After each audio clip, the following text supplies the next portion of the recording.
il faut assurer la continuité du service en télétravail, ce qui n'est pas évident.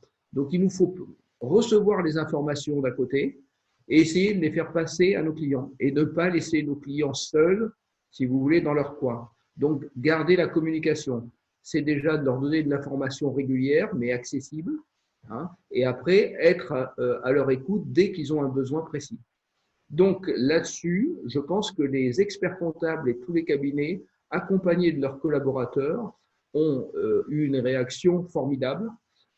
C'est vrai qu'on parle des soignants, de tous les gens qui travaillent, je dirais, à la survie sanitaire et sociale de notre société actuellement, mais il faudrait aussi peut-être parler un peu des experts comptables qui sont au chevet des entreprises et qui travaillent à la survie des entreprises actuellement avec tous leurs collaborateurs et qui se sont investis à 200% dans ce soutien à l'économie, alors qu'eux-mêmes subissent ces désagréments. Aujourd'hui, je ne suis pas sûr. C'est suffisant pour passer la crise. Ça sera, à mon avis, pas suffisant pour rebondir derrière. Donc, il faudra qu'il y ait un deuxième programme, je dirais un programme rebond derrière, pour pouvoir aider les entreprises à repartir. Il y a eu une première slave de mesures qui ont été tout de suite pour aider les entreprises. La suspension des échéances du 15 mars pour les échéances d'URSSAF, et le report des échéances d'emprunt pour les entreprises qui a été pratiquement quasiment automatique et qui a très bien marché. Ça a permis tout de suite de faire face aux premiers éléments de la crise. Le deuxième élément, c'est le chômage partiel. Et ça s'est mis en place un peu plus difficilement, mais c'est en train de se mettre en place et c'est un support de bonne qualité pour les entreprises puisqu'il prend en charge une grosse partie du salaire des salariés qui ne peuvent travailler. Troisième partie, c'est la partie un peu trésorerie avec ce fameux prêt garanti par l'État qui, depuis maintenant une petite semaine, est en train de se mettre en place.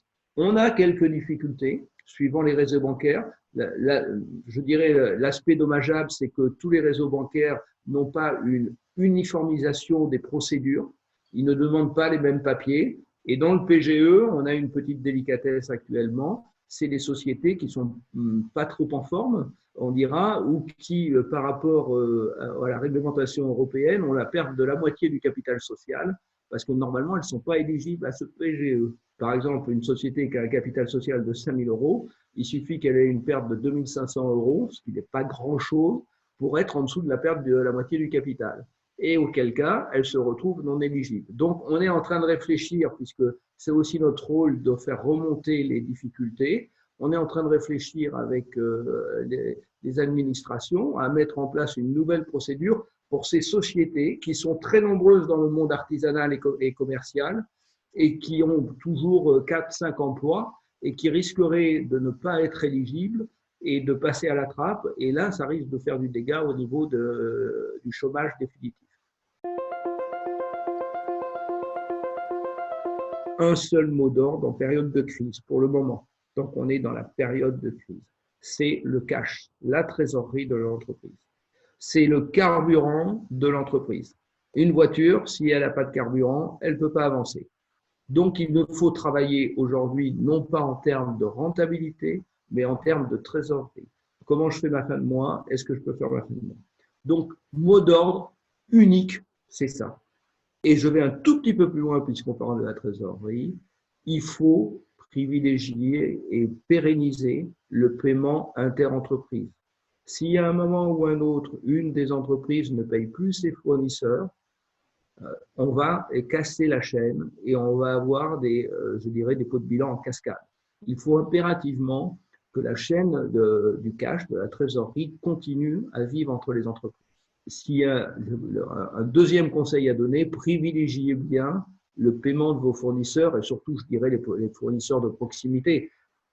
C'est moins gênant de ne pas payer EDF que de payer son fournisseur de proximité qui va peut-être être à votre côté au moment où il va falloir redémarrer. Donc, essayez de l'aider plutôt lui et de maintenir, si vous voulez, la chaîne de l'argent. C'est sûr que l'année 2020, les bilans 2020, ils ne seront pas bons. Je ne peux pas vous dire le contraire.